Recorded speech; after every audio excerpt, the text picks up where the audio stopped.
Berbekalkan pengalaman sebagai pengangkat barang ataupun porter, Malim gunung yang berasal dari Nepal, Pasang Tendi, kini sudah menawan puncak paling tinggi di dunia, Gunung Everest, sebanyak 17 kali. Meskipun pelbagai rintangan telah dilaluinya dan bukan calang-calang orang mampu melakukannya, sikap rendah diri Tendi ternyata mencetuskan inspirasi serta harus dicontohi.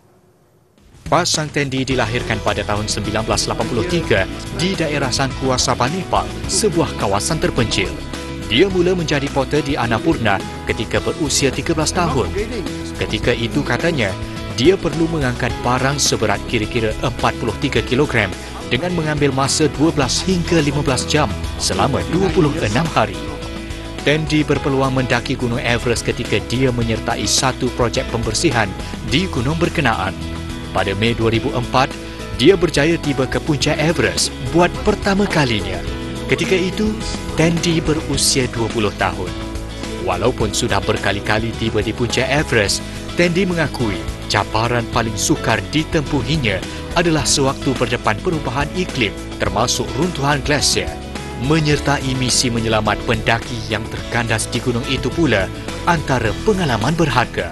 I was involved in a rescue mission. One of the biggest rescue mission that I got involved was in 2014 when there was a huge avalanches on Everest that killed 16 Sherpa guides. And so I was there to help retrieve the body and also help the injured for the rescue and send them to the hospital and we spent many days to retrieve the body.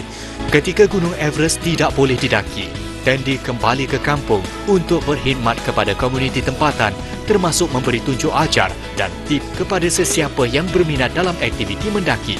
Pesannya, jika mahu menawan puncak gunung, bukan hanya perlu berlatih, tetapi kekuatan mental juga harus diberi keutamaan. You cannot take a shortcut to climb Everest. You know, a lot of people think that if I have a lot of money today, I can plan to climb Everest, in a couple months. But that's not true because climbing Everest is a big commitment, it's a big challenge. And it's also very high risk if you're not well prepared.